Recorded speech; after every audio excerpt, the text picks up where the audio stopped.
la teoría finisecular, dijéramos, de que Puerto Padre era el puerto primado.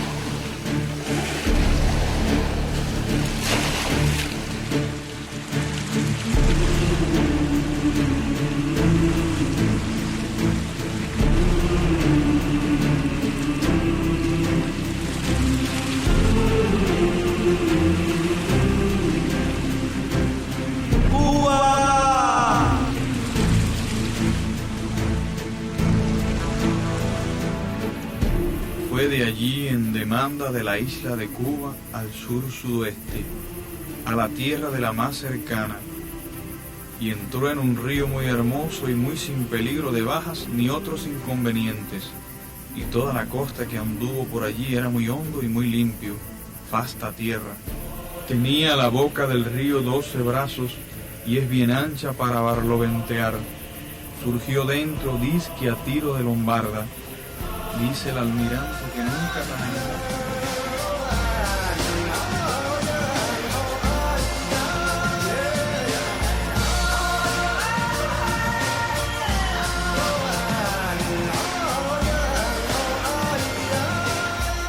Para navegar desde un punto de Las Bahamas frente a las costas aquí de la parte oriental de aquí de Puerto Padre, esta zona de aquí,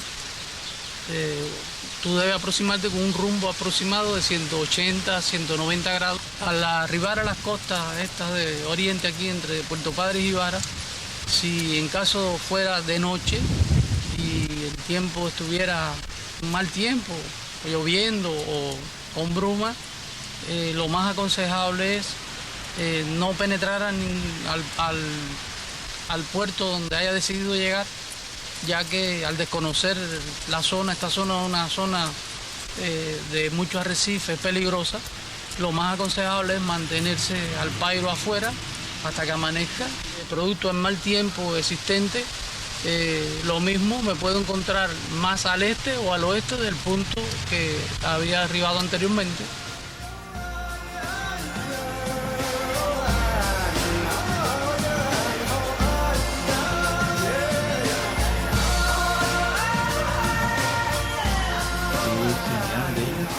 Y entendía el almirante que allí venían naos del Gran Can y grandes, y que de allí a tierra firme había jornada de 10 días.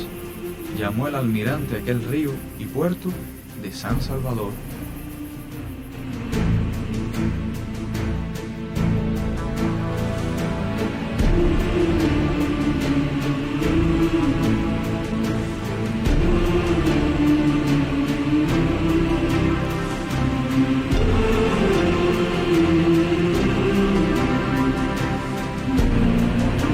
Puerto Padre aparece ya asignado al norte del territorio oriental de la isla desde los primeros años, la primera mitad del siglo XVI.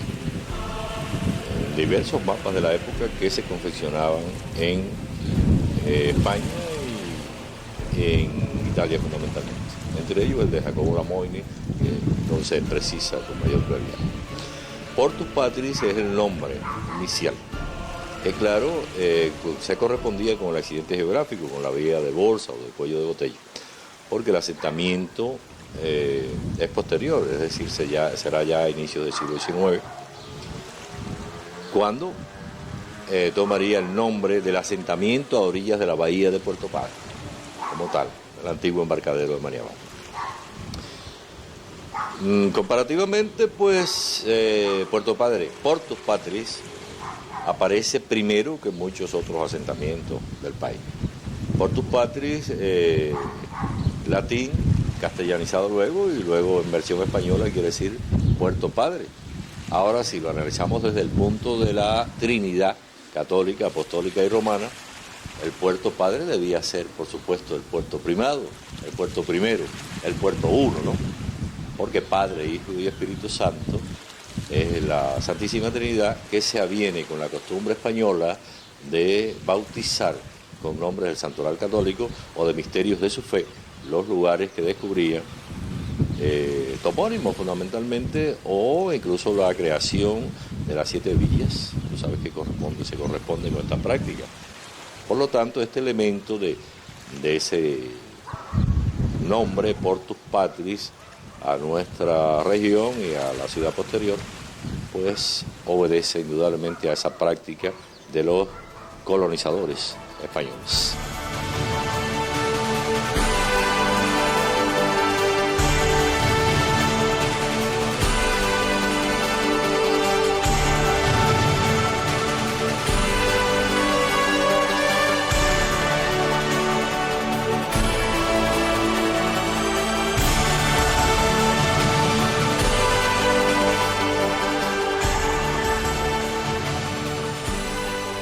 Las características de la entrada del puerto, Puerto Padre es una zona baja, llana.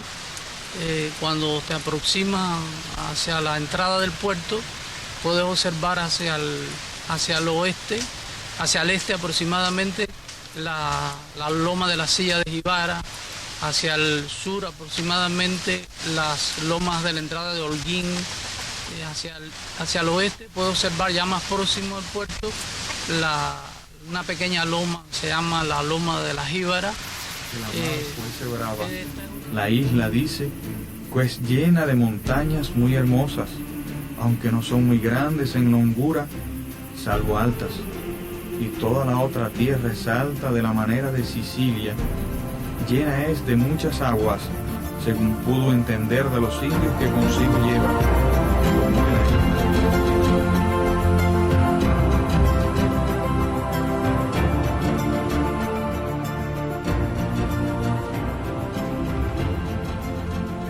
Surgió dentro Disque a tiro de Lombarda, dice el almirante que nunca tan hermosa cosa ha habido, lleno de árboles, todo cercado al río, hermosos y verdes y diversos de los nuestros, con flores, con su fruto, cada uno de su manera, aves muchas y pajaritos que cantaban muy dulcemente.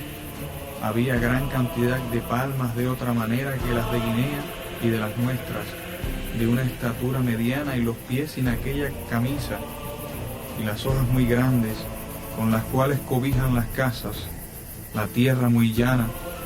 Saltó el almirante y la barca. La hierba era grande, como en el Andalucía por abril y mayo. Halló verdolagas muchas y bledos. Tornóse a la barca y anduvo por el río arriba un buen rato, y dice que era gran placer ver aquellas verduras y arboledas, y de las aves que no podía dejarlas para se volver. Dice que es aquella isla la más hermosa que ojos hayan visto, llena de muy buenos puertos.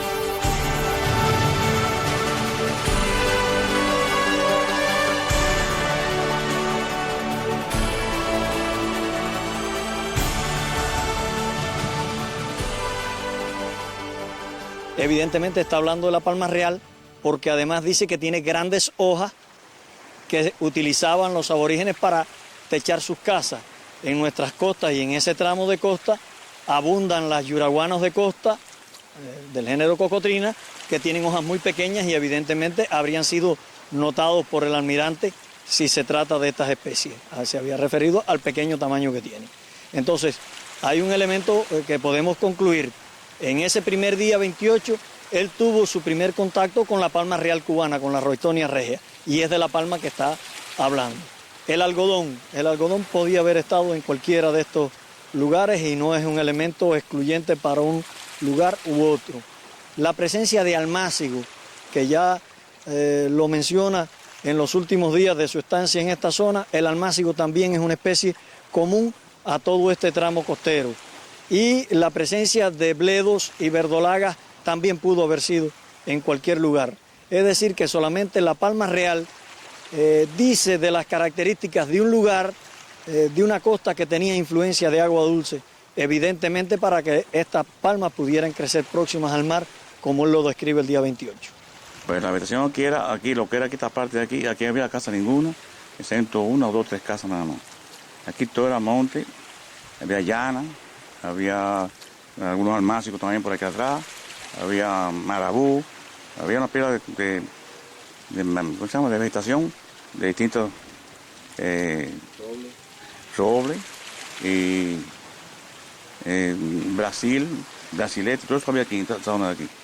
Que en aquel tiempo esa vegetación estaba altísima, era un manglar fértil y bien copioso, pero ya hoy eso ya desapareció. En aquel entonces aquí ahí había una mata grandísima y todo estaba hasta ahí, tenía mangle y ahí se cogían almejas ahí mismo, pero ya eso fue, se extinguieron y ahora se cogen, pero se cogen más lejos para allá. Pero de donde siempre, hace años ya, yo estaba en el puerto, era un jovencito, tenía 15, 16 años. Había dos compañeros que eran hermanos, de Delicia, por allá, ¿sí?, que iban allá al puerto. Nosotros hacíamos allí la entrada de lo que era el terraplén, la misma entrada allá en la curva. Hay un bajo grandísimo, grande ahí, y ellos cogían lapas ahí, y cogían chapalapas, y ahí, no en todas, en algunas, habían los indios piedras que en preciosas. aquella isla había minas de oro y perlas, y vido el almirante lugar apto para ellas y almejas, que es señal de ellas, y entendía el almirante que allí venían naos. Desde el primer momento en que Cristóbal Colón llegó a Cuba, ha habido muchos estudiosos que han hecho diversas afirmaciones. En definitiva, todos los estudiosos de los puertos del norte, y hablo de Nuevitas, Manatí, Puerto Padre, Baracoa, Jibara, se han disputado la llegada primera de Colón. Sin embargo, a ciencia cierta no hay nada probado todavía. En primer lugar, porque la polémica ha existido toda la vida. Y el hecho de Bariáis fue aprobado en el Congreso de Historia, o en un Congreso de Historia, en el cual la presidencia del Congreso recomendó publicar la tesis de Van der Gut y Parajón, que decía que Colón había desembarcado por Bariáis. De todas maneras, esta tesis fue la más fundamentada, pero no aprobatoria. Y yo pienso que haría falta estudios más profundos, más amplios, más interdisciplinarios, que puedan demostrar esa teoría o esa tesis que se ha planteado al respecto, de modo tal que la polémica existe. La verdad aún no está comprobada. En algún momento se llegará a conclusiones definitivas sobre el tema, porque yo pienso que en la actualidad todavía no se ha probado que sea Bariáis el puerto primado de Colón, sino que hay atisbos al respecto en el caso de Puerto Padre, que pudiera tener grandes posibilidades de esclarecer definitivamente la verdad sobre el tema.